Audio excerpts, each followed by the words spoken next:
So now that you know what is evo-devo, now I'm going to go in a more specific way to show you more literature related to this topic. So as I said before, your work will be in the evolution of insect legs. So as I said before, similar to what happened in invertebrates, that they start modifying the proportion of the bones and fusion of bones and all these things that are happening.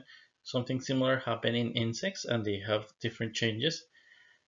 So you can see here that some of them are thinner. This will be the example of Drosophila melanogaster, or the ones are thicker, and they have had huge transformations that you can see here. And one of the more dramatic transformations are in the bristles. And for example, you can see here that this is the second leg of Drosophila melanogaster, and it's very interesting that even in one fruit fly, you can see so many relics of evolution. So you can see that in the beginning, it seemed that all the legs didn't have the bristles were individual, and it seems that they start changing, and they found a way to make brushes. So if you see here, you have rows of bristles, and these rows of bristles are very important because they are for cleaning.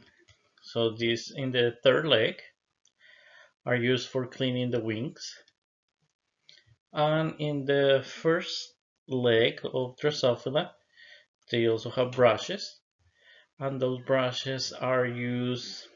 These row of bristles are used to clean, but now to clean the eyes of the flies.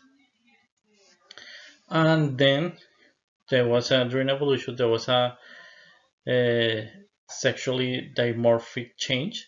So a few of the Drosophila species have this row of cells that are called the sexcom.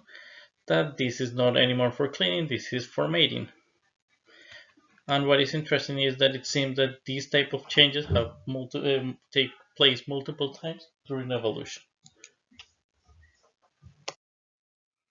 Now that we know that the general topic is evo-devo, so we can start moving into a more specific field that is that we're going to work in insects.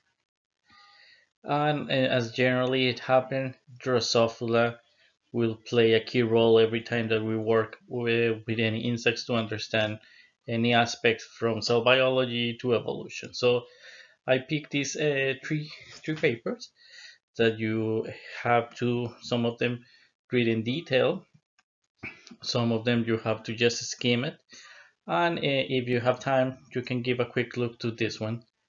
And as a result, I want just that you show me that you understand key ideas, and you just have to answer a few questions about evo-devo and sex comps. So in our cases, for example, this paper is very interesting, but you have to read some sections. This will be the thing that we want to do. This is the undergraduate publication, and this is a publication that an article that is not from an undergraduate paper. Is a very long, and it's a lot of work, and it take a lot of years. I just want that you know uh, that you see some of the things that we should use, but you don't have to read all the things. So let's start. So this is the paper that we work with an undergraduate student. Maybe I hope that you read it already, and I want that you see that what kind of things she wrote, what kind of things she found, because we are going to extend some of the ideas that she had. And I wanted that you do the following exercise. That is that we don't have to write a paper for the conference, we have to write a scientific paper. So I wanted that you start thinking, okay, so we have to write something in the abstract. So we have to have something in the introduction. So here we should talk about something about evo-devo. Yeah, and something also in the conclusion should be something like that. Here, the methodology, we can have a similar methodology, similar to what you did, and the results, although they will be different, we can start thinking what type of figures we're going to have. So, for example, this is a random poster, and what I wanted that you do is that you start thinking, okay, the methods. So the methods should look like this, and it should be 3 paragraphs, and we can uh, uh, rephrase some of the things that she said. Yeah. So when we have to do it, if you divide the section of the poster between you, so it's like, oh, I can do the methods, and I can use that section of the paper. Some of you maybe will have the first figure.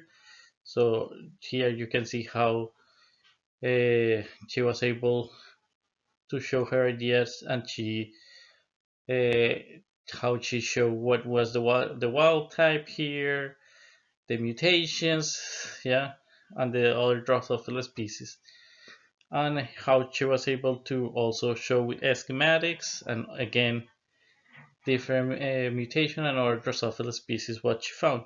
So we might see create something similar. Uh, and in addition, I wanted that you see this. This is something that we might have to use.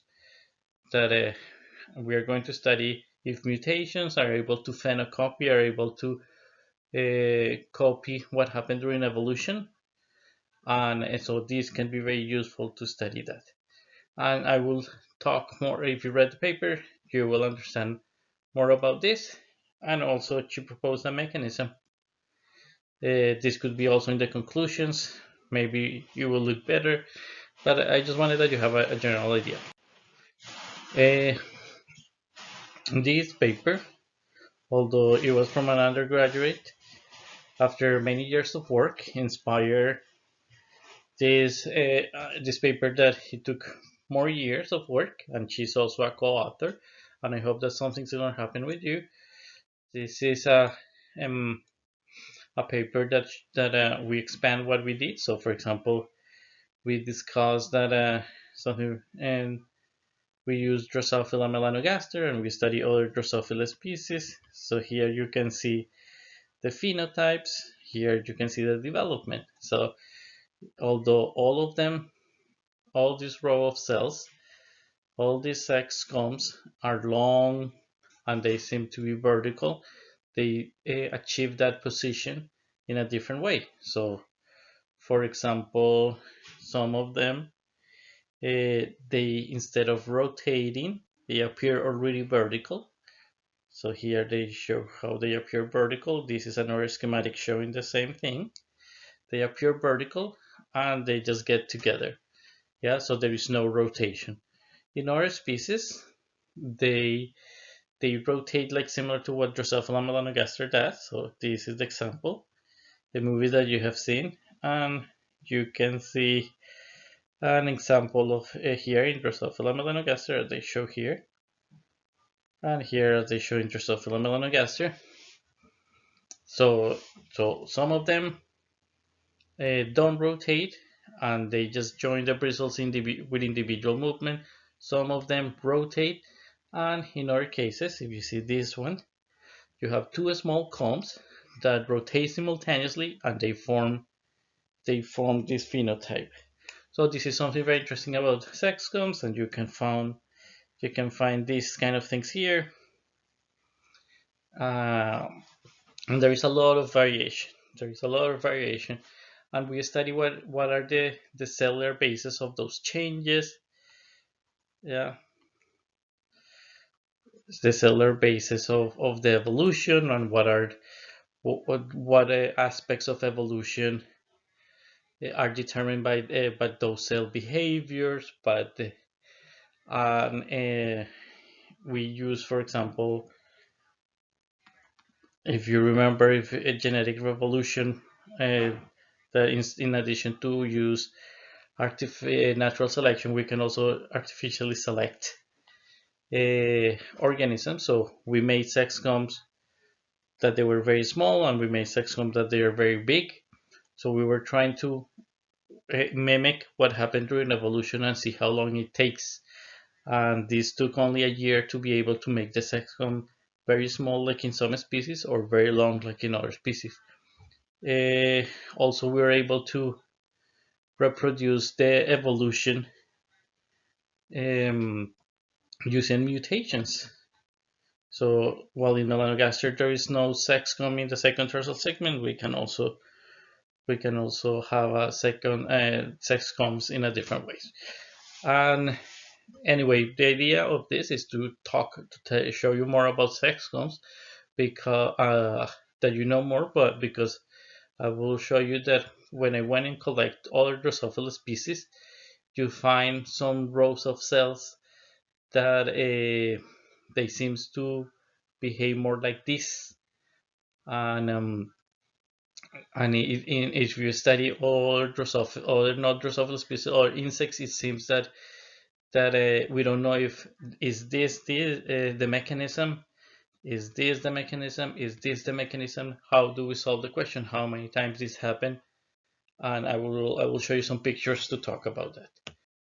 Okay, now I wanted to show you this other paper that is instead of working on sexcom, they work on the notum, on the bristles of the notum that are the back of the flies, and this is a beautiful work.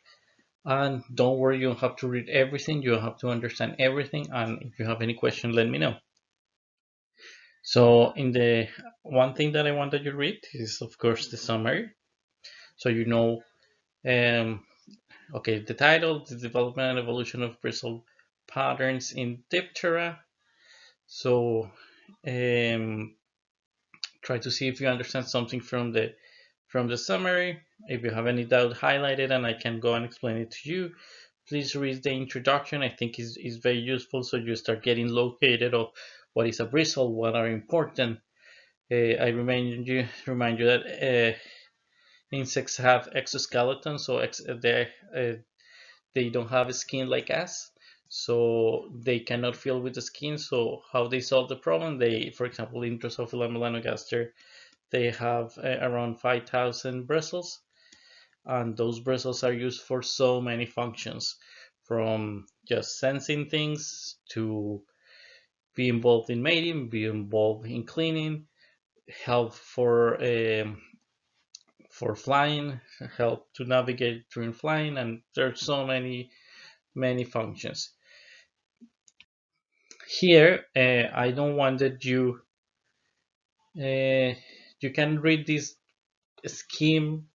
This There is no need that you memorize this. There is no need that you remember the name of the species, or you can just skim it and say, oh, sometimes they have random distribution, some of them have organized distribution, because in the legs, what you're going to see is that they are so you have rows of cells. You have some of them that are called transverse rows, that are rows, yeah, and some other ones that are longitudinal rows that are separated bristles. So longitudinal bristles. So these one are separated, the longitudinals, while the transverse rows, they are together. And what you will see, and we will talk about that, there is a process, lateral inhibition, cellular process, that explain all this organization. So I just wanted you know a little bit more about that. Again, you don't have to memorize, you just skim it, and if you don't understand, I don't think that you need to learn all the details or even understand all the details of this. What I want that you see is that they use it in the same way that we use diagrams. They also use diagrams of the notum, of the back of the flies, how different they are. Maybe we can use some of those diagrams. I have been making diagrams of bristles. We can also make diagrams of the tarsal segments. Yeah, something like this. Yeah, describing the different sizes of the legs. Uh, and it could be very useful. We can also have diagrams like this to show what type of insects we will study to make it easier. And again, this phylogenetic tree uh, that I think it will be very important to understand the different relationships. For one, maybe we will have to have two.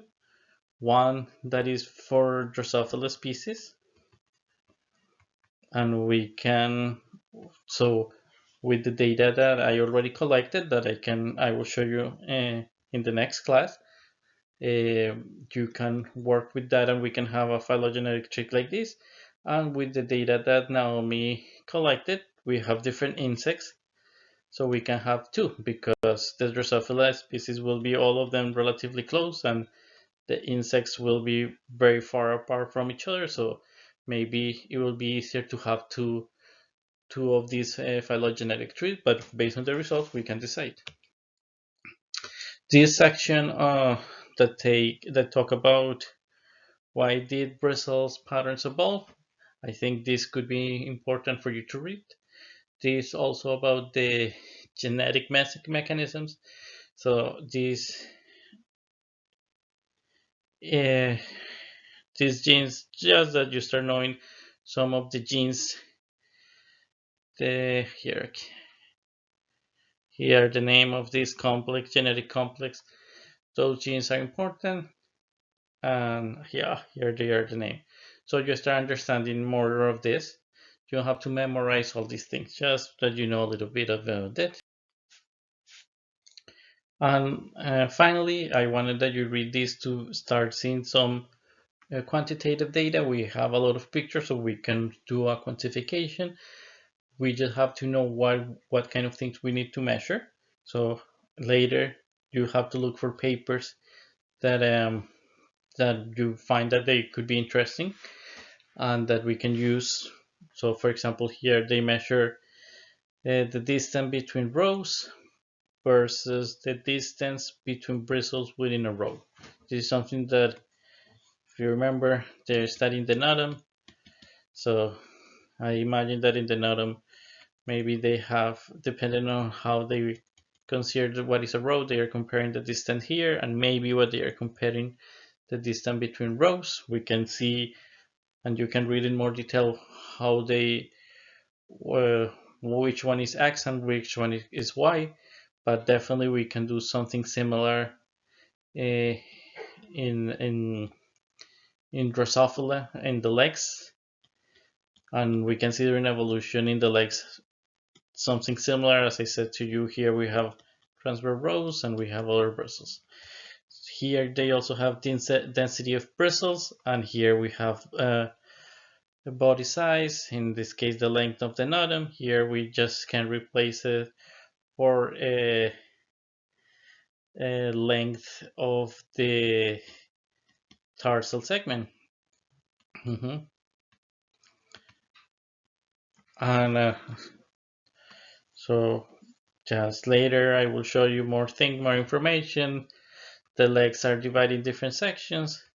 In insects, some of the one is called femur, uh, coxa, trochanter, and at the end we have something called tarsal segments. And the rows of cells that we study are here in the first tarsal segment. Later I will give you more information. I just don't want to overwhelm you. But what I want that you do is just start thinking about, okay, we can find papers later. We have a lot of data, and we can what kind of quantifications we can do. So I will as soon as the project starts, I show you more data, more things. You can start looking for more information. Okay, so now the due date. So this question you have to upload it here just to make sure that you're doing the information you're reading, and it will be on Friday at 11:59. And also, I want that you try to look for some information about some papers that talk um, about the evolution of leg bristles, about the evolution of legs. Yeah, something that you can find quantification that you find interesting. If you cannot download it, just send me the link and we can start getting some good information, some good papers to see what kind of analysis we can do. I know that the project is still not completely clear. I'm just remember we we are learning about EvoDevo. Now we're learning EvoDevo in the legs, and next class hopefully I can show you more data about it. So you, every time you will start understanding more and more what is the project. Um, Again, if you have any doubt, let me know. I hope that this video was helpful, and if you have any question, send me an email, or if we're in class, just ask me a question. Okay, bye.